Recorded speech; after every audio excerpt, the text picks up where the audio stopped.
Nous, ça ne nous appartient pas. Tout ça, on a eu la chance de rencontrer des gens qui sont nés en 1800 et quelques, quand même, nos arrière-grands-parents. Ils nous ont transmis oralement, parce qu'à l'époque, ils ne savaient pas lire et écrire. Ils nous transmettaient oralement. Ils nous disaient d'où venaient nos origines, qu'on a pu confirmer finalement en faisant l'arbre généalogique. Ils ne se trompaient pas beaucoup. Mon grand-père, Le Bihan, c'est des gens vraiment, on a trouvé les origines, ils sont de Pont-Croix, les origines anciennes de Pont-Croix vers 1700 et quelques. Pont-Croix, Plouhinec, c'est vraiment du Cap. Vraiment du Cap. Et toi, t'es né en 1951 ? Moi, je suis né en 1951, à l'époque encore, à Rosavaude, à Plouhinec. Les parents n'allaient pas encore en maternité. On est les derniers qui... À la maison, en fait. On naissait à la maison encore, avec le médecin de famille qui venait. Voilà. Et mes parents étaient en location, dans un petit penty de rien du tout. C'était après la guerre. Les gens étaient tous pauvres. Il n'y avait plus grand-chose. Et puis, on était sous le choc de la guerre. Il y a eu plein de malheurs, bien sûr, à la guerre. Et comme s'il y avait passé de malheurs, il y avait la guerre en Indochine, où il y a quand même pas mal de Bretons qui sont morts encore là-bas. Et les Bretons avaient ce sentiment, comme également aussitôt après pour l'Algérie, ce qui disait à l'époque, je comprends pas, les Bretons ils avaient ce sentiment qu'on n'était pas chez nous, quoi. On était en train de faire une guerre qui était pas. On disait que c'était pas une guerre à l'époque. La guerre d'Algérie. La guerre d'Algérie. C'était des événements, ou je sais pas qu'est-ce qu'ils disaient, mais quand il y en a qui revenaient entre quatre planches, et ceux qui revenaient, ils étaient traumatisés pour voir ce qui se passait. Il y a beaucoup de Bretons qui se sont dit, nous, on n'est pas chez nous. Et certains même avec le sentiment qu'on faisait un peu des choses comme on avait fait aux Bretons. Ils avaient ce sentiment-là. J'ai vu des gens, des anciens d'Indochine, comme on appelait à l'époque, les anciens d'Indochine, que de temps en temps, ils avaient ils sont là, les Viettes. J'ai vu quelqu'un qui déconnait de temps en temps. Ici, comme là, ça. Oui, à Plouhinec. Il balançait des sauts. Ils sont là, les Viettes, ils sont là. Il avait une crise comme ça, le pauvre gars. Et ça intervenait comme ça. Il avait aussi le palu, puis il y avait une crise, quoi. Alors mes parents me disaient toujours, ma mère ne va pas trop, il est très gentil, mais quand il est comme ça, il peut vous balancer un saut sans vous faire mal, un homme très gentil. Qu'est-ce que tu aurais observé chez les Bretons par rapport à l'alcool ? Parce que tu sais, il y a beaucoup le cliché des Bretons qui ce que j'ai remarqué et que beaucoup de vieilles personnes ont remarqué, d'après statistiquement, et je pense que c'est vrai, les Bretons, à part les marins qui avaient beaucoup du vin et du rhum et du cognac, du cognac, enfin c'est beaucoup dire. Le rhum c'était du rhum tout à fait ordinaire, quoi. Ils le consommaient beaucoup. Certains marins les marins consommaient du rhum, consommaient du cognac et du gros rouge principalement. Dans les fermes, ceux qui pouvaient faire, au bord de la côte, il n'y avait pas beaucoup. Il y avait du cidre et du lambic. Mais ici, ils avaient pas. En bord de la côte, on n'avait pas de pommiers. À cause des embruns et tout ça, il n'y avait pas beaucoup de pommes. Il n'y avait pas de quoi faire du cidre. Et apparemment, c'est après 14-18 que nos grands-parents ont commencé à boire beaucoup. Surtout du vin rouge. Avant, il y avait du cidre. Et du cidre, beaucoup dans les fermes du cidre. Et par contre, les marins ont eu toujours du vin. Du vin et du rhum, c'est les marins ont eu toujours du vin, du rhum et du cognac. C'était ça, vin, rhum, cognac. C'est beaucoup de malheur. Et quand ça a commencé l'alcoolisme, on en a vu malheureusement côté de chez mes grands-parents, dans une famille, tous les gars étaient... Tous. Ah oui. Ils sont morts, ils sont morts de ça. Tous, quoi. À tous. Comme si c'était génétique, limite, quoi. Il y a quelque chose. Ils ont été choqués. On ne sait pas. Ils ont été choqués. Il y a quelque chose. Ça a été l'évolution trop rapide. Ils ne trouvaient plus leur place. Certains aussi, après la guerre, ont été traumatisés, se sont pas mariés. Il y a eu des choses comme ça. Se sont pas mariés. Bon, les paysans... sont restés plus célibataires, certains ouvriers, parce que les jeunes femmes préféraient plutôt les marins, parce qu'ils avaient surtout les marins de commerce et les marins d'État, parce qu'il y avait une sécurité de vie, de salaire. Voilà. C'était beaucoup plus de sécurité de salaire, de vie, que dans une ferme, des petites fermes, c'était pas trop le top du top. Hein. Alors l'idéal, c'était ceux qui se mariaient avec un marin de commerce, qui beaucoup d'ailleurs de la pêche sont partis au commerce, et c'était beaucoup mieux. Oui, mais c'est vrai que l'alcoolisme, c'était terrible quand même. Hein. C'était des malheurs dans les maisons. Il y a des familles qui ont été décimées comme ça. Ouais, il y a eu des suicides aussi. Il y a eu des... Non, c'était le point... La situation c'était un point très, très douloureux. Ouais. Toutes les familles étaient touchées. Toutes les familles étaient touchées. Ah, tu dirais ça? Ah ouais. Ah ouais. Ah ouais. C'était terrible. Dans chaque famille, il y avait des problèmes d'alcoolisme. Ouais. En tout cas, dans le Cap... je pense ailleurs dans le Cap aussi, oui. Ah ouais. Les femmes, c'était plus caché. Il y avait quelques problèmes aussi. Mais beaucoup plus caché, oui. Mais oui, c'est terrible. Hein. Terrible. Moi, je pense dans la population, il y a quelque chose, un traumatisme, une fragilité. Ouais. On dit que le breton est assez sensible, assez sensible, quoi. Et on a commencé à perdre nos valeurs aussi. On ne parlait plus en breton. On avait perdu nos repères. Ceux qui voulaient rester un peu dans la tradition, oh mais ça c'est comme on disait mocos, toi t'es vieux jeu, alors il fallait jouer un peu au moderne, un petit peu quoi. Et je pense que ça a dû, plusieurs choses se sont greffées. C'est pas une seule chose, plusieurs facteurs se sont greffés là-dessus. Il y a eu plus un peu d'argent qu'il n'y avait pas avant. Et puis ça a été les années les 30, le 60, on avait du travail. Là, on quittait une entreprise, on avait du travail, il y avait plus d'argent. Je pense que l'argent... Et les meubles dégagés, on allait acheter d'autres formes de meubles. Oui, ça a commencé les années Formica. Ça a été aussi les années Formica. Les meubles bretons, il y en a qui ont donné ça. Il y avait des gens qui passaient et on échangeait les vieilles armoires. Quoi. Ici, dans le Cap, c'est resté quand même plus... on a moins échangé. Moins échangé. Dans le Cap, on était très respectueux. Le Cap a gardé, comme c'est une petite presqu'île, une presqu'île. Hein. Les gens ont resté, c'est un petit peu la mentalité d'une île, quoi. Ils sont plus mélancoliques, un petit peu que le pays bigoudin. Mais il y a différence à Plouhinec entre ceux du bord de la côte et ceux de l'intérieur aussi des terres. Les marins, ayant vu plusieurs choses, et ont côtoyé beaucoup ils ont été dans beaucoup de pays, et peut-être ils voyaient la mort régulièrement. Ils voulaient profiter de la vie un petit peu, ils avaient une mentalité un petit peu plus... voilà. Et puis c'est vrai qu'ils avaient un apport d'argent qui était quand même conséquent. Par rapport aux paysans. Par rapport aux paysans. Voilà. Mais ils travaillaient aussi nuit et jour. Hein.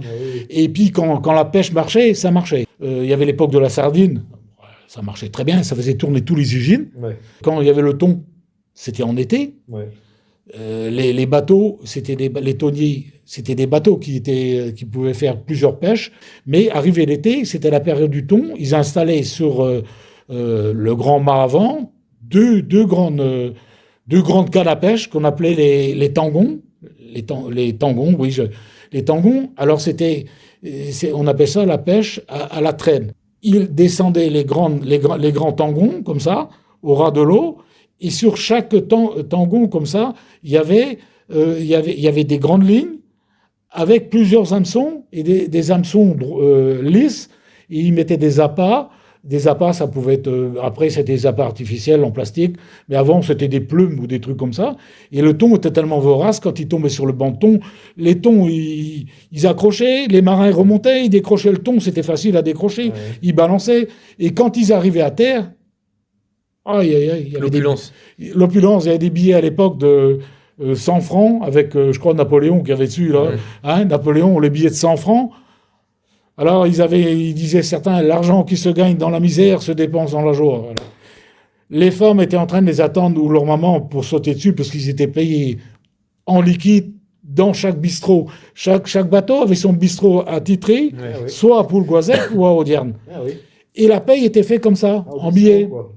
Alors, ils étaient tellement fatigués, les pauvres gars, qu'il fallait les choper, certains, avant qu'ils aillent au bistrot. Parce que sinon, ils dépensaient tout. Ils ne faisaient pas attention, quoi. Alors, dans le coin, ils avaient tous des surnoms. Il y avait un qui s'appelait, par exemple, paix à son âme, ils sont tous décédés. Il y a un qui c'était le Gaulois, l'autre c'était Petit Bout. Il y avait Mitraillette, un autre Potassium. Ouais, mais il y a une explication à tout ça. Ouais. Et il y en a, c'était d'autres noms comme ça. Alors, c'était ensemble, c'était les noms de côte, quoi. Ouais. Si tu cherchais le gars, tu savais pas qui c'était. Ouais. Ah ouais, j'ai vu un tel, là, il était dans le coin, là. Voilà, c'était ça. Et d'autres, c'était ceci. Il y en avait un autre truc, bon, moi, qu'on obligeait pas à leur mémoire, hein. Mais c'était des sacrés marins, hein, qui ont travaillé très dur, hein. Et si, par exemple, une petite histoire, et c'était des gars qui étaient vachement sportifs, hein. Ils n'étaient pas à bord, ils n'étaient pas sous, ils n'auraient pas pu tenir, hein. Et par exemple, des fois, il y avait un souci technique avec ces grandes perches, là, ces grandes perches qui servaient de canne à pêche. S'il y avait une poulie, quelque chose qui partait, eh ben, c'était des gars qui montaient comme ça. Ils montaient dessus carrément. Comme monter un mode concagne. Ah ouais. C'était des gars qui étaient super lestes et tout. Ouais. Enfin, des fois, peut-être on leur mettait une poulie, mais c'était des gars qui étaient Agile. Et ils sautaient dans l'eau et c'était incroyable, hein. C'était des gars, des durs à la tâche, hein, et des vrais marins, hein. Et ceux-là, quand ils allaient en mer, je les ai entendus dire, moi, j'ai pas pu être marin. Malheureusement, moi, dans ma famille, ils étaient marins. Et quand ils voyaient, ils savaient où étaient les thons, ils voyaient briller à l'œil. C'était instinctif, pratiquement instinctif. Ils voyaient les mouettes, les trucs. C'était l'instinct, pratiquement. Et bien, c'est que ça a fait travailler beaucoup la région. Et la chose terrible qui est arrivée, le remembrement. Alors, ça a été quelque chose de terrible. Le remembrement commence ici à peu près dans les années 70 environ. Ça a été un déchirement et un bouleversement dans toute la région. Ouais, tu te rappelles ? Je me rappelle des gens qui pleurent, d'une dame qui se met devant le bulle. Et vous croyez que c'est mauvais pour l'agriculture ? C'est très mauvais pour l'agriculture. Premièrement, pour les bêtes. On a moins de lait quand il y a du vent. Ce talus, il doit disparaître parce que le géomètre a établi son plan de telle façon, de telle sorte que le propriétaire soit obligé de la raser. Il devra abattre ce talus. Ce talus-là va disparaître également. Ces talus ont une très grande importance, surtout dans une région d'élevage très vantée, où la moindre perturbation atlantique devient pour nous une tempête. Est-ce que vous croyez que c'est vraiment un saccage de la terre bretonne ? Oui, on aurait pu faire ça d'une autre façon, en tenant compte du bon sens des cultivateurs. Mais c'est vous qui avez demandé cela ou pas ? Ah non, nous n'avons pas demandé. Non, on nous a mis de force, quoi. Parce qu'il fallait qu'on puisse venir du village vers le haut. Oui, il fallait une route, mais on n'avait pas besoin de faire tellement de simagrées pour l'avoir, hein. Alors qu'est-ce qu'on va faire là ? On va tout détruire, ça va coûter très cher. Oh, sûrement, mais c'est dans le remembrement, alors nous autres, on nous dit pas le prix, hein. Sauf plus tard, on saura ce qu'on aura payé, quoi, c'est tout. Est-ce que vous étiez d'accord ? Ah non, nous n'étions pas d'accord, sûrement. C'est parce que, voilà, il fallait... tous les parcelles étaient trop morcelées. Parce que d'héritage en héritage, on divisait, chacun voulait garder. Ça fait qu'à la fin, il y avait plein de petits champs avec des murets en pierre sèche. Ouais. C'était formidable, c'était joli, mais on ne pouvait pas travailler ça. Déjà, la terre sur Plouhinec, dans le nord de Plouhinec, c'est de la terre, on appelle ça le méné, il n'y a pas beaucoup de terre. C'est une petite couche de terre sur la roche, sur la roche. Bon, alors ça a été, on a arasé, foutu des talus, des chemins crus, formidables, des chemins crus avec de la végétation dessus. Des oiseaux, de la végétation. Quand on allait dans le chemin creux, quand il y avait la tempête, on était abrités. Ouais. Et des talus qui faisaient quand même... certains faisaient 1,50 m, presque 2 mètres de large. Hein, et construits, évasés comme ça. Mais en belle pierre. Hein, et remplis de terre. Et c'est des talus qui remontaient à des centaines et des centaines d'années. Qui remontaient peut-être... et paraît-il, certains talus, certaines pierres sèches remontaient au néolithique. C'était pour garder les bêtes. Il y a eu des études de fait, mais c'était des talus incroyables qui dataient depuis très longtemps. Hein. Et bien tout ça, ça a été foutu en l'air. Oui, j'ai encore le souvenir de voir des gens en train de pleurer comme ça. Ça a été terrible de voir ça, Bon, moi j'ai vu quelque chose de terrible. J'habitais à côté de Tifrap, là, à côté de Carrefour. Et quand ils ont foutu tous les talus en l'air, entre Carrefour et Pont-Croix, quand ils ont foutu beaucoup de talus en l'air, ils ont mis de l'argile sur les routes pour que ça soit carrossable. Les premières pluies qu'il y a eu, ça faisait mal au cœur. Toute la terre végétale descendait le long, sur les, j'ai l'image sur l'argile, la terre végétale qui descend avec les grosses pluies. et qui descend dans le port d'Audierne, qui suit les caniveaux, et puis qui descend en Audierne. Donc, les pierres commençaient à réapparaître, alors que ça faisait, je sais pas moi, 500-600 ans que les gens mettaient du goémon qu'ils allaient chercher à la plage, qui mettaient un peu de fumier, tout ça, et puis avec les végétaux, tout ça, ça avait fait une couche de terre. Certains pouvaient avoir un peu de pommes de terre, très peu de terre, mais un peu de pommes de terre. Paraît-il qu'il y a eu du seigle dans le temps, de l'avoine, et il y avait beaucoup de landes, hein, parce qu'il fallait nourrir les chevaux. Et tout ça, tu l'as vu partir avec... Ah oui. Ouais. Je me souviens de la terre qui coulait, l'exemple de Tifrap, où c'est vraiment en pente, parce que j'habitais à côté, toute la terre qui descendait. Voilà. Symboliquement, c'était des siècles qui partaient. Ah oui. J'ai gardé ça comme image. Tu vois, l'argile jaune et la terre noire, bien sûr, l'humus qui descend. Et qui va rejoindre la route. À l'époque était goudronnée, c'était quand même goudronné, enfin, et il rejoint le petit fossé à côté, et puis on sait où elle est arrivée dans le port d'Audierne, parce qu'elle est descendue. Voilà. C'est une image, que moi j'étais petit, j'allais jouer dans le Méné, on allait jouer dans le Méné. C'était tout dans les espaces avec de la lande, quoi. La lande du genêt. J'ai encore l'odeur du genêt qui sent bon, la lande, ça embaume. Il y avait des fauvettes, on voyait des perdrix qui s'envolaient. Et puis on allait dans les chemins creux, et comme les chemins creux, ils étaient tortueux comme ça. Donc ça fait qu'on avait l'impression que c'était beaucoup plus, on faisait plus de kilomètres. Et on faisait des cabanes, on s'amusait. Et c'était incroyable. Et la végétation, on coupait. Il y avait du sureau sur le talus. Et la chose la plus curieuse, quand on est reparti déjà, on avait déjà grandi à l'époque, on n'allait plus dans le Méné, comme on disait. Mais après, ça a été, tiens, c'est bizarre, ça paraît beaucoup, à moins de distance entre Plouhinec et Pont-Croix, parce que tout était rasé, donc on avait une vue dégagée, quoi. Tu pouvais aller de l'un à l'autre. Voilà, avant, c'était des chemins creux qui étaient tortueux comme ça, mais les gens ont été choqués quand même avec ce remembrement. C'était quand même un choc. Et moi, je voulais te parler, Jacques, parce que comme je te disais tout à l'heure, nous, on est la génération qui n'avons jamais connu les anciens que toi, tu as connus. Oui. C'est-à-dire ceux qui sont nés avant le 20e, quoi. Oui. Dans les années 1880. Oui. Toi, quand tu étais petit, les anciens qui avaient 60-70 ans, ils étaient nés au siècle d'avant. Oui. Et est-ce que tu as des... Tout à l'heure, tu me parlais du Cap et la religion dans le Cap. Oui. Et est-ce que tu te rappelles de la religion chez les anciens de quand tu étais petit ? Oh là là, il y a des femmes qui ont j'espère s'il y a un paradis, ils sont partis au paradis, ils ont été des saintes toute leur vie. C'est vrai ? Oh oui. En disant que ma grand-mère paternelle me disait en breton, nous on est venus sur la terre, on est venus pour souffrir, tu vois un peu le Christ sur la croix, quoi. Tu vois un petit peu le truc comme ça. Et t'entendais ça souvent, quoi. Oui, c'était toujours ça, on faisait allusion à la religion, quoi. Mais pas tout le temps, mais des fois ça rigolait aussi. Et on a connu quelque chose aussi d'assez... ça c'est déjà plus délicat, mais c'est la mort.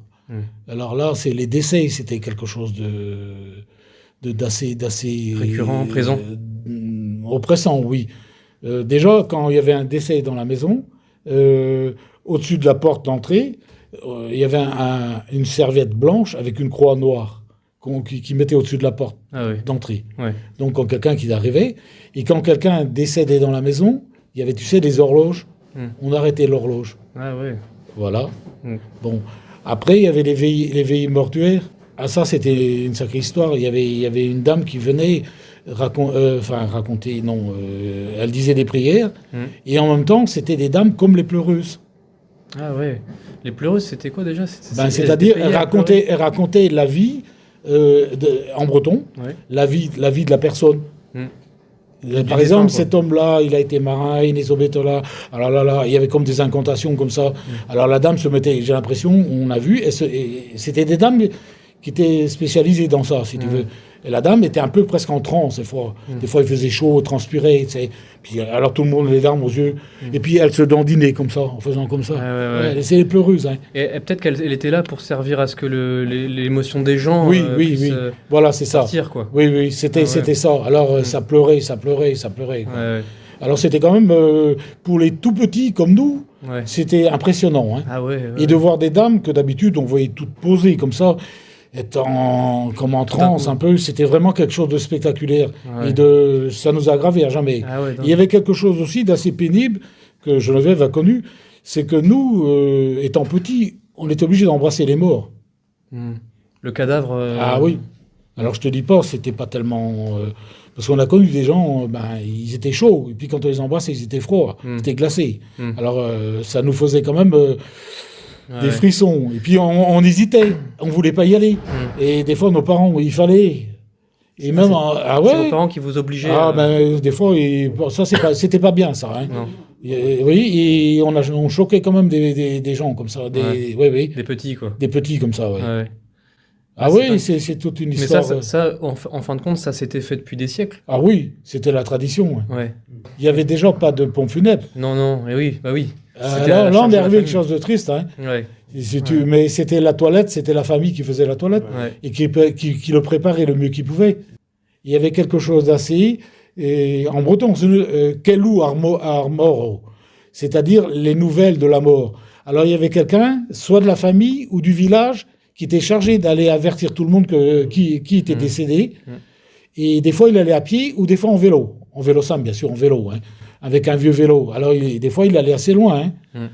Et alors, quand il revenait, bon, ça, c'était le moins marrant. Des fois, le gars, il était plus hors d'état parce que le fait d'annoncer la douleur, il y avait l'émotion, et puis le petit coup de force qu'il avait pour le requinquer, c'est qu'à la fin, il était plus trop en état. Quoi. Ouais. Bon, enfin, c'était ça le truc, quoi. Ouais. La tradition comme ça. Et est-ce que tu te rappelles le rapport à la tristesse en Bretagne, les anciens, comment ils géraient la tristesse? Ils se montraient pas, ils étaient pudiques? Ou alors les gens, alors en dehors de la mort, dans le quotidien, tu vois? Tes anciens, ils parlaient pas... Très pudique. Hein. Très pudiques. Très pudique. Si, bien sûr, les pauvres femmes, mais s'apitoyaient pas sur leur sort. Hein. Non, mais il y avait aussi des moments de déprime, mais non, c'est... On allait de l'avant. On allait de l'avant. On avait les larmes aux yeux, on avait des sanglots, mais on allait toujours de l'avant. Ouais. Toujours de l'avant, ouais. On s'apitoyait pas sur son sort. On n'avait pas le loisir de s'apitoyer. Ouais. Mais il y avait aussi des gens qui étaient en déprime des fois, hein, ça c'est sûr, oui. T'en as vu Puis il y avait des gens qui avaient... Oui, il y a des gens qui se remettaient pas de certaines choses. Mais il y avait quelque chose, une solidarité. Ah oui. On laissait pas quelqu'un tomber. On l'accompagnait, on venait. Des fois, c'était peut-être pas trop... Ils n'étaient pas adroits dans... des fois, même, c'était carrément... Bouge-toi. Remue-toi, mais ça sert à rien, tu restes, il est mort, et puis c'est tout. C'était un peu difficile. Hein. On n'était pas dans la dentelle. Hein. Alors c'était l'exemple. Moi, j'ai perdu mon mari aussi. J'ai perdu 2 ou 3 fils à la guerre. Tu peux pas rester comme ça. Il faut que tu te remontes. Tu as d'autres enfants. C'était l'électrochoc. Quoi. C'était plutôt ça qu'autre chose. Hein. C'était pas... L'écoute attentive. Oui, il y avait ça aussi, mais il fallait se remonter. Quoi. C'était peut-être pas un tort. Hein. Non, parce qu'il ne fallait pas laisser surtout les gens glisser dans la déprime. Moi, je pense qu'il y avait ça. Il fallait tout de suite... et puis le remettre au boulot, quoi. Lui confier quelque chose, une tâche, un truc comme ça. Quelque chose de matériel pour aller mieux. On a vu aussi des vieux, les hommes, là, pour chasser un peu leur chagrin, aller casser des cailloux, faire des choses physiques, quoi. Ouais. Aujourd'hui, je vais faire ça comme s'ils se vengeaient, quoi. Avec la masse, casser des cailloux. Ouais. J'avais ça à faire. Voilà, ça les apaisait, oui. Ouais. Ça les apaisait, des trucs comme ça, oui. Mais on n'était pas dans la confidence, hein. Ils ne s'épanchaient pas trop sur des trucs comme ça, ouais. Non. Ouais. Et le rapport, du coup, à la joie. Comment on fêtait en dehors de l'alcool? Est-ce que ça dansait? Est-ce que ça chantait? T'entendais, toi, les vieux chanter? Si. Les gens, quand ils se retrouvaient, ils chantaient. Et ils disaient, chante-nous une donc. Alors c'était comme ça. Alors chacun, il allait de sa chanson un peu. C'est vrai qu'il y avait un petit coup de café. Et des fois, c'était pas que du café, il y avait un coup de... mais ça chantait. Et ça chantait des chants religieux. Aussi bien c'était un cantique, que aussi bien c'était des chansons traditionnelles. Ah, on pouvait chanter des cantiques en dehors du... Ah oui. Ah ouais. Ah oui. Ah ouais, super. On était tellement imprégnés, mais c'était chanté, quoi. Ah ouais. Ouais. Ouais, super. C'était ça, et puis, quand les gens se retrouvent autour d'un café, ou le premier de l'an, c'était pas mal, c'était héroïque aussi. Hein. Non, le cap était plus dans la retenue, mais ça chantait aussi. Hein. Oui, ça chantait aussi. Hein. Ah oui, Et puis, quand il y avait les coquins de marins, ils avaient des chansons un peu paillardes. Alors on dit, oh là là. C'était Alors, la joie, quoi. on disait, qu'est-ce qu'il est en train de raconter? Bon, ouais. Et est-ce que ça dansait? Danser, oui. C'était plus ou moins, quand moi j'ai connu, c'était des valses. Ils dansaient des valses. Certains marins dansaient un peu comme des pas, la polka. Autrement, c'était les danses, tu vois, c'était arrivé la valse, qu'est-ce qu'il y avait entre autres, des danses. Les paysans, ils dansaient pas plus que ça? Si, Ouais. ils dansaient, ouais. Ouais. Il n'y avait pas de festounos et des choses comme ça. Encore. Hein. Ça, ici, non, il n'y avait pas. Hein, dans la tradition, non. Mais c'était, quand il y avait la moisson dans les petites fermes, alors là, c'était la moisson, ça y allait. Et on travaillait dur, mais après ça, il y avait le repas. Alors là, il y avait le pâté, le café, il y avait de l'alcool aussi, hein, n'est-ce pas? Il y avait, pour les femmes, c'était du vin doux. Et puis pour les hommes, c'était un coup de cognac ou un coup de lambic et du vin rouge, avec du pâté, du pain, du lard, du kiksal, comme on dit chez nous. Et il y avait une bonne ambiance. Ça rigolait, ça chantait un peu. J'ai pas vu tellement, non, parce que les gens étaient fatigués quand même, mais ça rigolait, ça chantait, ça se racontait. Ouais. Et puis ils allaient de ferme en ferme comme ça, ils s'aidaient. Mais ce qui arrivait à l'époque, il y avait plus de solidarité. Ouais. Et les portes étaient ouvertes d'une maison à l'autre. On allait emprunter, par exemple, un outil dans la maison. Tu n'es pas là, mais tu le prends, voilà. Ou quelqu'un. Moi, je sais que il y avait des petites fermes ici. On allait chercher le lait et on avait notre pot à lait à l'époque, c'était en alu, tu sais. Et puis on allait et le pot à lait était mis dans l'endroit spécial qu'on appelait le tilaise, ça veut dire la maison du lait dans la ferme. Et on se servait, on faisait confiance. Il y avait, si on devait prendre du beurre, on prenait comme ça, mais on savait, on allait le payer après, tout ça, c'était ouvert. Hein. Ouais. Tu parlais le breton avant de parler le français ou t'as d'abord appris le français? Non, nous ça a été dans les années mes parents m'ont toujours parlé français. Ah ouais, c'est vrai. Ouais. Mais la rupture était nette, précise là. Ah ouais. Si t'étais né peut-être 7 ans plus tôt, t'aurais peut-être... 4-5 ans avant, oui. T'aurais parlé breton là. Oui, de naissance. 4-5 ans. Ouais. C'est curieux, hein. 4-5 ans ou 7 ans avant, c'est à peu près la rupture est là, les années 50. Ouais. Et mes parents parlaient breton entre eux. Ils me parlaient en français. Mes grands-parents parlaient breton entre eux. Et mes parents, mes grands-parents, parlaient breton. Et on s'adressait en français. Mais moi, je comprenais quand même. Des fois, je comprenais ce qu'on me disait. Mais des fois, ils employaient quelques mots bretons. Ça sortait comme ça, quoi. Ouais. Mais ma grand-mère maternelle avait du mal... paternelle, pardon. Elle avait du mal à parler français. Ouais. Et ce qui m'a toujours surpris, quand elle parlait français, elle mélangeait le et là, souvent. Ouais. Et elle avait l'accent, ça m'a fait toujours un peu rigoler, l'accent d'une Anglaise qui parle français, là. Ah ouais, c'est vrai. C'était exactement ça. La musique était pareille. Je trouvais ça, ouais. Et mon autre grand-mère, comme elle avait eu la chance d'apprendre le français et d'écrire, comme elle avait perdu sa mère, elle parlait très bien français. Et elle se trompait pas du tout. Par contre, mon grand-père, son mari, il parlait bien français.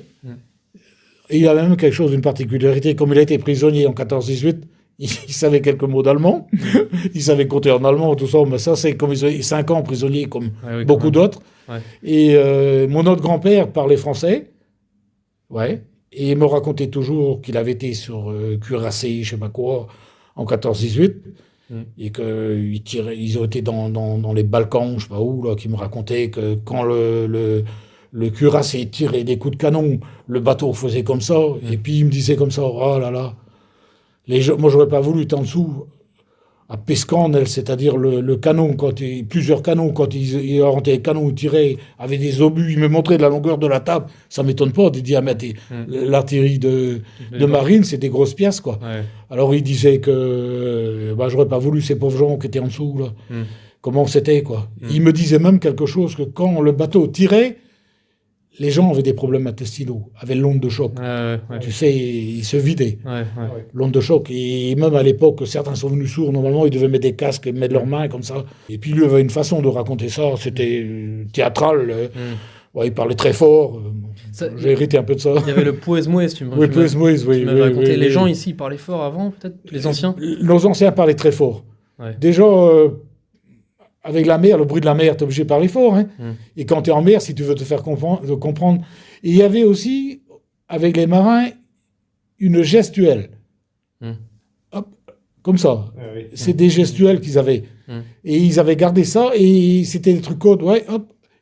Parce qu'on n'entend pas en mer. Et les gens avaient des gestuels comme ça. Souvent, Et tu vois, c'est pour ça on dit, mais même les gens qui allaient travailler à Paris, ma tante, par exemple, on lui a dit, mais vous êtes comme les Espagnols, vous parlez avec les mains. Elle a vu son père qui faisait des trucs, on parle beaucoup avec les mains. Et la voix portait, même les paysans. Oui, les paysans parlaient fort aussi. Oui, très fort. Et ça dépendait des gens. Il y en a qui avaient une grosse voix, d'autres qui avaient une petite voix. Oui, mais c'était ça. C'était très imagé, quoi. Tu vois, le signe du mec, il se comprenait, tu sais. C'était des signes, quoi. C'est vachement imagé. Donc, il y a ce mélange de marins, les marins des paysans, et comme dit la chanson, des ouvriers, quoi. Bon, après, il y avait les instituteurs. Bon, qui étaient les personnages importants? Il y avait le maire de la commune, il y avait l'instituteur et le curé, qui avait un rôle important de médiateur. Le curé, l'instituteur et le maire. Et maître d'école. C'était eux, c'était les gens instruits. Alors il fallait se renseigner auprès d'eux, tout ça. C'était des gens...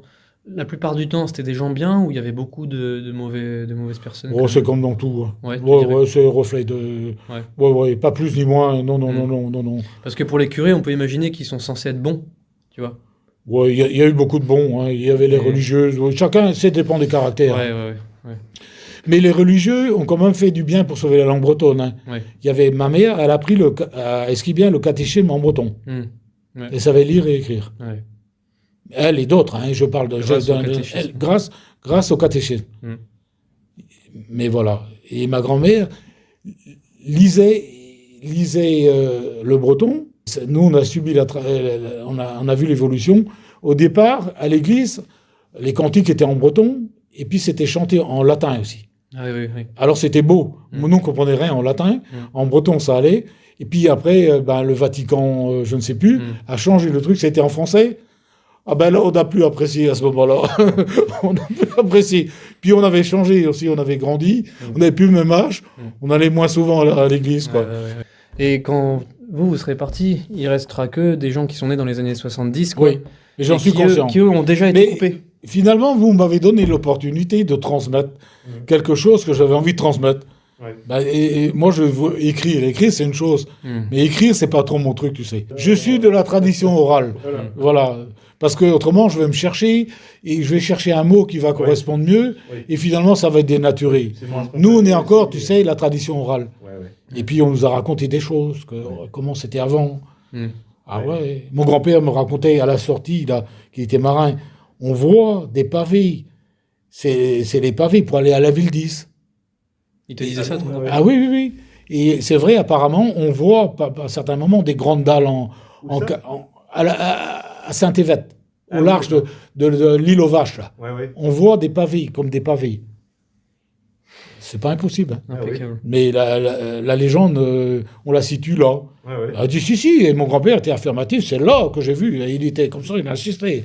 Alors on était sûr, il était sûr que c'était là. Tu m'avais dit, je crois que c'est ton grand-père qui te disait, nous, on vient de... Ah oui, il m'a eu dit que toujours, en breton, ni nom que Gizarial, ni Zonitun, de un tual d'amour.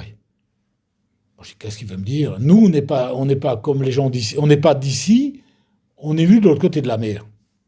Mais c'est à boule de gomme. J'ai mis du temps à comprendre qu'il parlait que la population, enfin les Britons, quoi, les Bretons sont venus en Armorique ici. Oui. Et comment ils savaient ça à l'époque? Oui, c'est clair, Parce qu'ils lisaient pas forcément de livres, si? Il savait lire. Il avait surtout le livre que maintenant j'ai zappé le nom, qu'ils avaient l'almanach du marin. Ah oui. Et il avait ça, et pour savoir tous les points cardinaux, si ça changeait des feux et tout ça, il avait ça. Ah oui. Donc il savait lire. Oui. Mais où il a su ça? Mais les religieux racontaient l'histoire, Ouais. et Saint-Guénolé, Ouais. Ah oui. Blanc des Vénèques. Ah oui, oui, oui. Oui, oui, oui, c'est vrai. Hein. Et c'est peut-être des religieux. Hein. Ouais, Moi, je ne sais pas où ils savaient ça. ouais. Il y a Blanc des Vénèques, Ouais. et l'histoire de la Bretagne. On critique la religion, mais non, ils nous ont retransmis des choses. Des saints fondateurs de la Bretagne. Hein. Ouais, bah oui, oui. J'ai jamais su comment. Ouais. Et moi, j'ai mis du temps à comprendre que j'étais différent de reste de la Bretagne, quoi. De reste de la France, pardon. Et je ne comprenais pas. Jusqu'à qu'il m'est arrivé quelque chose dans les années 60 et quelques, avant 70. Je vais à Audierne. Et je ne sais pas s'il y avait les passages cloutés. Je pense qu'il y avait les passages cloutés. J'ai regardé à droite et à gauche. J'ai traversé la route et je me suis fait insulter. Sale petit breton! Je sais pas quoi. Je me dis, mais qu'est-ce qu'il met? Sale petit breton? Pourquoi qu'il me dit ça? Et sur la voiture, c'était un 75 ou un truc comme ça. Sale petit breton. Je me dis, je suis pas sale. Moi, je crois que j'étais français, comme tout le monde. Bretagne, bien sûr. C'est pas beau de dire ça. Hein. Et à partir de là, ça m'est resté à travers la gorge. Je dis, sale petit breton. Moi, je suis pas sale. Je commence à m'intéresser, tu vois. Ouais, à te dire qui tu es. Oui. Quand j'étais en formation ici, on avait un professeur qui s'appelle Hervé Corbel. Oui. C'est le père de... Nolwenn Corbel. Le père de Nolwenn, qui nous faisait l'enseignement général, l'histoire de la France, de tout ça, et sans faire de politique, nous a simplement dit, mais vous savez, nous, on a une histoire aussi. Ah, le déclic. Ouais, tu découvrais. La découverte ou l'ignorance, Ouais. D'où, c'est bien. Ouais. Et là, j'ai découvert qu'on avait une autre histoire. Et alors, quand c'était fini le cours, on s'asseyait un peu. C'était dans une des salles d'ici, là, on s'asseyait ici. Et puis, on dit, mais comment se fait-il? Ah, vous savez pas? Allez, c'était en dehors du cours. On dit, ben voilà, nous, on a une autre histoire qu'on ne nous raconte pas. Oh la vache, on était plusieurs. On a tété tout de suite. Et puis, on dit, mais c'est bizarre ce que nous racontent nos grands-parents. Et finalement, on ne parle pas la même langue que le français. Tiens, c'est bizarre cette histoire-là. Vous ne l'aviez jamais conscientisé.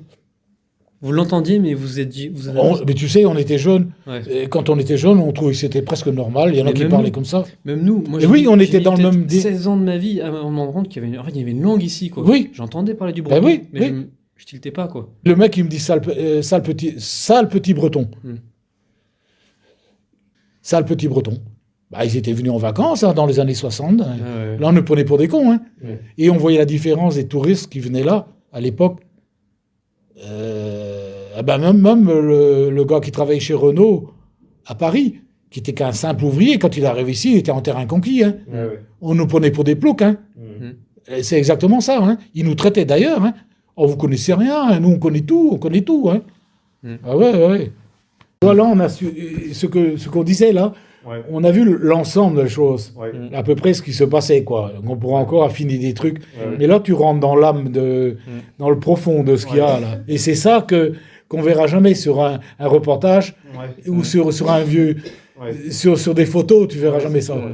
Nous, je dis toujours à Armel, nous quand on parle en breton ou quand on s'exprime, on voit des gens devant nous, des gens qui nous parlent, et on ressent des émotions, même des odeurs. C'est vrai. Ah oui. Par exemple, moi je te dis, quand les gens, ils allaient avec leur charrette à Tifrap, ils remontaient tous avec leur charrette. Cette odeur de légumes, tu sais que beaucoup de légumes en même temps, ça donne une odeur mélangée avec les poireaux, les carottes. Tous ces légumes, ça donne une super odeur, tu sais. L'odeur du cheval. Les mecs, ils s'exprimaient en breton. Et là, ça parlait que breton. Avec la chic aussi. Il y aurait plein de trucs à redire. La chic, l'odeur. Les marins avaient de la chic. Certains ils chiquaient. Mon grand-père, il avait toujours ça. Parce qu'en mer, tu ne peux pas fumer cigarette. Un paquet de mer, tu ne peux pas, le club. Alors, ils avaient la chic. Et puis, ils mettaient sous la casquette. Ils avaient ils gardaient un morceau de papier, je sais pas quoi, là. C'était un papier un peu, tu sais, comme le papier sulfurisé, ou un papier un peu spécial. Avec la paraffine dessus. Paraffiné, ouais, un papier un peu comme ça. Les femmes, quoi. Les femmes prisaient. Prisé, c'est quoi? Ah Ouais, c'est vrai. Ma vieille tante, là... Ah, c'était des costauds, hein. Ah oui, ben, j'aurais des trucs à raconter, mais je suis sûr, c'est la vérité. Elle, quand elle avait un bon rhume, tu sais... Ah, purée... mes os stanquettes, je suis bouché, quoi. Le nez, vraiment... Eh ben, excuse-moi, elle allait prendre du poivre, et alors là, ça dégageait. Du poivre dans le nez, quoi. Ah, non, un tout petit peu. Ah là, c'était efficace. C'était des solides. Hein. Ouais. Tu aurais vu ses mains, moi j'ai des mains de bonne sœur. Ah oui, de bonne sœur, des mains, tu sais, d'artiste un peu, là. J'ai jamais eu des grosses mains. Et elle avait des mains noueuses, des grosses mains, là. Ah purée, elle était pas grande comme dame, mais t'aurais attrapé une baffe avec celle-là. J'ai jamais eu, mais... Ah ouais. Et ça, c'était une tante? Ouais, mais la sœur de mon grand-père, là, qui vivait toute seule. On sent les odeurs, on voit les gens. Ben, c'est ça, il vous manque que ça. Hein. Ouais. Il vous manque que ça. Hein. Parce que finalement, on est devant la même terre que vous, quoi. Ah, c'est le même vent, c'est les mêmes arbres. Certainement. C'est la même roche.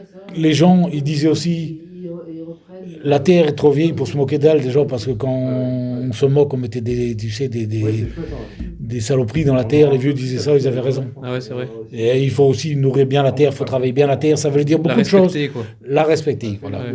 Elle est plus vieille que nous. Ouais. Et ceux qui étaient avant nous, il y a le respect de ceux qui étaient avant nous. Ah, voilà, donc la transmission était là. Et des choses, des trucs de... Il y avait aussi des gens qui entendaient des choses dans le temps. Et... Ils entendaient des... Et, écoute. Des voix, tu veux dire, des esprits, voilà, quoi. Quelqu'un, une dame, il y a quand même, j'ai entendu raconter ça, elle était chez elle, son mari était à l'autre bout du monde. Quand il est décédé, la porte de l'armoire a fait un bruit bizarre, de l'armoire dans la chambre. Et un bruit, c'est pas un bruit de bois qui craque, il a fait lang, quelque chose comme ça. Ah, ça c'est des présages, quoi. Elle a dit, c'est bizarre que ça fait. Et quand on a su, on a l'heure où c'était arrivé à l'autre bout du monde, et l'heure qu'elle a regardé où ça fait le bruit, c'est exactement la même heure. C'est une dame d'ici? Oui. Elle est morte il y a longtemps. Les gens, ils avaient une faculté que nous n'avons plus. Les intersignes. Intersignes. Lire les signes. Oui. Bon, là-dedans, il y avait la fabulation, ça se trouve, c'était des trucs. Mais il y a eu quand même des choses qu'on ne peut pas expliquer. Non, qui nous dépassent, quoi. Ah oui, ça dépasse l'entendement. Ouais. Et tu ne peux que accepter et te rendre compte qu'il y a... C'est une constatation. Tout ne peut pas être inventé. C'est une constatation. Ouais. Est-ce qu'il y a des gens qui ont plus de trucs que d'autres? Comment expliquer ça? Et ça, on était... Ici, il y avait beaucoup de choses comme ça. Hein. Il y a eu des choses... C'était un peu lié à la religion? C'était un peu lié ou pas? Oh là, c'est du paranormal. Là, La religion, vous voulez pas entendre parler de ça? Non, pas trop. Mais chez nous, de toute façon, en Bretagne, et surtout dans le Cap, et dans le Pays de Bigorre, c'est la même chose, et dans beaucoup de régions, on ressent très bien du druidisme et du paranormal, et de la religion catholique. Hein. Ah, oui. C'est mixé, quoi. Ah, c'est mixé. Ouais. Ah, c'est très mixé. Il y a des choses bizarres. Hein. Très bizarres. Moi, je me souviens, et cette dame-là, jusqu'à sa mort, hein, elle est morte il y a longtemps, elle a su exactement. Parce qu'il y a eu des naufrages, il y a eu de la guerre. Et comment se fait-il qu'à l'heure exacte, D'autant plus qu'en Bretagne, on peut pas expliquer. Des témoignages comme ça, il y en a à foison. Ah oui. Et puis l'intersigne, c'est quasiment une culture en Bretagne. Quoi. Oui. C'est un truc dont on parle depuis longtemps. On ne sait pas, est-ce que certaines civilisations anciennes, parce que nous sommes une civilisation armorique, et avant c'était encore le néolithique, ici l'armorique c'est très ancien. Et de l'autre côté, c'est pareil, c'était des pays après celtiques, ici l'armorique, plus l'autre côté. Et ça existe également, ce genre de choses, en Amérique du Sud, dans des populations très anciennes. Et c'est vrai que nous, on ne se rend pas compte. Nous, on a vu des choses que vous ne verrez plus. Ah oui, c'est clair. On n'imagine pas du tout. Hein. Mais des fois, tu dis à certains, on te dit, moi, on va me dire, mais mon pauvre Jacques, ça s'est passé, ça. Et vous, justement, vous recherchez ça. Oui. Ben voilà. Ouais. Et comme tu dis à certains, bon, ça s'est passé. Parce qu'on a besoin, nous. Ben voilà, je sais. Vraiment, on a vraiment besoin. Et nous deux, mais c'est pas que nous deux. C'est Non. la Et pourquoi jeunesse- j'ai la vu jeunesse, tout de suite, tu vois. moi tout de suite, les premières fois qu'on a discuté, j'ai compris. Je dis à Genève, ça c'est des gars, ils méritent qu'on leur donne le maximum de choses, parce que je t'avais dit tout de suite, mais parce que certains, tu vas leur causer, ils n'ont rien à foutre. Ou certains qui viennent là, soit bretons ou d'autres, ils font semblant de s'intéresser à l'histoire de la Bretagne, mais ils en ont rien à foutre. Oui, Ils- c'est le derrière- terre vierge, quoi, ici, Ils sont comme à l'hôtel.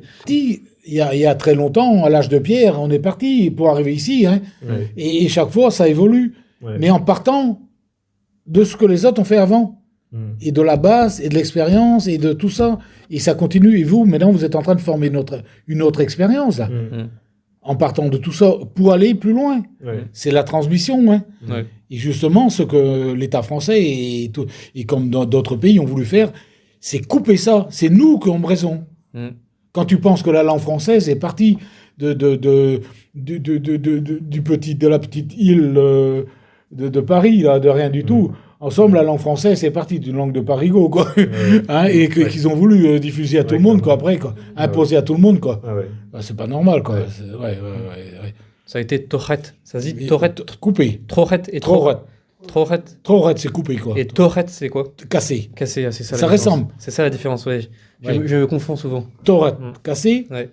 C'est pour ça que des fois, on est en porte-à-faux, parce que maintenant, dans l'unification de la langue, il y a des mots bien précis, quoi. C'est, en somme, moi je dis, c'est presque francisé un petit peu aussi, quoi. Comme des mottes. Quand quelqu'un me dit des mottes, ça passe. Les Bretons douilles. Pénose, un tong, alors, ça va, quoi. Un tong, ouais, comment ça va? Un âme, ça bras. Voilà, le temps est beau. Oui, on parlait du temps, on disait pas bonjour vraiment. Voilà, on dit pas bonjour, quoi. D'accord. Il y a même certains vieux qui disaient salut. Ouais, oui, ça, oui. Salut. Et Mais c'est à vous de faire les trouilles ou l'avare. Et vous allez inventer d'autres choses comme les autres ont inventé avant. Bien sûr.